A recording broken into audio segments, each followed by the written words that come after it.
Good morning all of you. आज हम ग्रामीण बस्तियों के बारे में पढ़ेंगे। क्या होती हैं ग्रामीण बस्तियाँ? देखो, इनकी परिभाषाएं अनेक विद्वानों ने अलग अलग परिभाषाएं दी। सबसे पहले, मानव बस्ती का अध्ययन मानव भूगोल का वह मूल है, क्योंकि किसी भी क्षेत्र में बस्तियों के प्रतिरूप उस क्षेत्र के वातावरण से मानव का संबंध दर्शाता है। अर्थात उसके वातावरण से क्या संबंध है मानव का। एक स्थान जो साधारणतः स्थायी रूप से बसा हुआ हो उसे क्या कहते हैं? मानव बस्ती कहते हैं। जो स्थायी रूप से बसा हुआ होता है उसे मानव बस्ती कहते हैं। मानव बस्ती अधिकतर निकटता के से तथा अप्रत्यक्ष रूप से भूमि से नज़दीक संबंध रखती है। यहाँ के निवासी अधिकतर प्राथमिक गतिविधियों में लगे होते हैं। गतिविधियाँ होती है जैसे प्राथमिक हो गई, द्वितीय हो गई, तृतीय हो गई। प्राथमिक गतिविधि वो होती हैं जो कृषि कार्य करते हैं, पशुपालन कर लेते हैं सिर्फ घर चलाने के लिए, तो वो प्राथमिक गतिविधियों में लगे रहते हैं। जैसे कृषि हो गया, पशुपालन, मछली पकड़ना, ये जीविकोपार्जन के लिए, मतलब इनका व्यवसाय नहीं करते, बस जिनको इनकी आवश्यकता होती है बस वैसे ही मछली पकड़ लेते हैं अपने जीवन को चलाने के लिए, पशुपालन कर लेते हैं। इनका व्यापार नहीं करते लोग। इन बस्तियों का आकार अपेक्षाकृत कैसा होता है? छोटा होता है। बस्ती वही होती है जिसका आकार क्या है? छोटा हो, और वो अधिकतर किससे जुड़ी हुई हो? मूल रूप से अपनी भूमि से जुड़ी होती हैं। ग्रामीण बस्तियों को क्या क्या कारक प्रभावित करते हैं? सबसे पहले देखो, जल आपूर्ति। किसी भी जगह अगर हमें किसी का बसाव करना है, चाहे वो बस्ती हो, शहर हो, कोई फैक्ट्री लगानी हो, सब में क्या होता है? जल की आपूर्ति होनी चाहिए। दूसरा, भूमि होनी चाहिए। तीसरा, उच्च भूमि वाले क्षेत्र भी होने चाहिए। चौथा, गृह निर्माण सामग्री हो, सुरक्षा की दृष्टि से भी देखा जाता है। तीसरी, नियोजित बस्तियां होती हैं।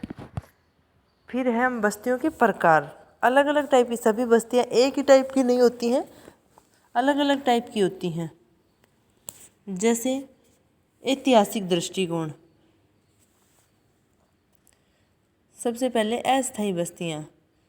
शिकारी, चरवाहा आदि पर्वतीय क्षेत्रों, मरुस्थल, दलदल, विषुवत-रेखीय प्रदेश आदि में स्थित अरब के बद्दू, उत्तरी पूर्वी भारत में झूम खेती करने वाले, जम्मू कश्मीर के गुज्जर और बकरवाल, सामाजिक घनिष्ठता। स्थायी बस्तियां।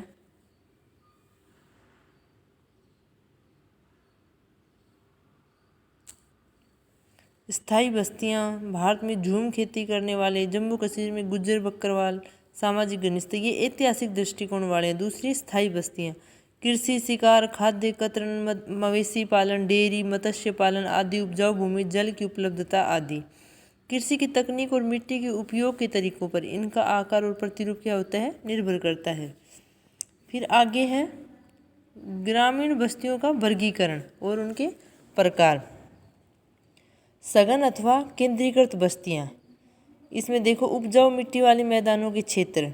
सबसे पहले, कृषि हेतु श्रम की आवश्यकता होती है।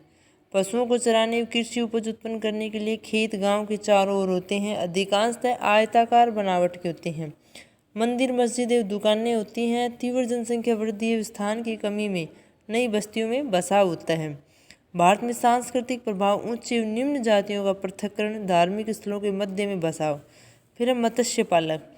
ब्रह्मपुत्र, हुगली नदियों के सहारे श्रम की आवश्यकता। फिर है जलाशयों के सहारे। बस्तियों के बसने के कारण दे रखे हैं अभी कि बस्तियां किस कारण से बसती हैं यहाँ पे। फिर है प्रौद्योगिकी द्वारा बस्तियों के आकार एवं प्रतिमान में परिवर्तन आता है। फिर है ग्रामीण बस्तियों का वर्गीकरण। सघन अथवा केंद्रीकृत, वही बस्तियां चल रही हैं। इसमें देखो, उपजाऊ भूमि वाले मैदान के क्षेत्र होते हैं। फिर है अर्ध सघन अथवा केंद्रीय अधिवास। यह अधिवास के विकास में अंतर्वर्ती अवस्था है और सघन के मध्य की अवस्था का कारण है। नई प्रौद्योगिकी में जनसंख्या वृद्धि, नए भवनों का निर्माण, सामाजिक बुराई जैसे अस्पृश्यता, किसी प्रकार का प्रतिरूप नहीं। देखो, ये बस्तियां किस लिए बस जाती हैं कि अलग अलग कास्ट के, सामाजिक बुराई भाई, अस्पृश्यता, छुआछूत, इस कारण से भी लोग अपनी अलग अलग बस्तियां स्थापित कर लेते हैं। किसी प्रकार का प्रतिरूप नहीं होता। भिन्न भिन्न क्षेत्रों में भिन्न भिन्न कारणों से विकसित होती हैं बस्तियां। सब जगह एक ही कारण लागू नहीं होता। अरुणाचल प्रदेश, मेघालय, मणिपुर, मिजोरम आदि क्षेत्रों में अर्धसघन अधिवास मिलते हैं।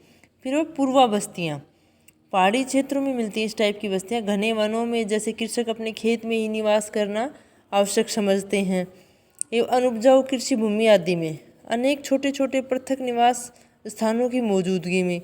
फिर सड़कों का कोई प्रतिरूप नहीं होता, टेढ़े मेढ़े ढंग से होती हैं। यहाँ पे सड़कें क्या हैं? प्रॉपर तरीके से विकसित नहीं होती हैं, टेढ़े मेढ़े तरीके से होती हैं। फिर गंगा घाघरा के बीच।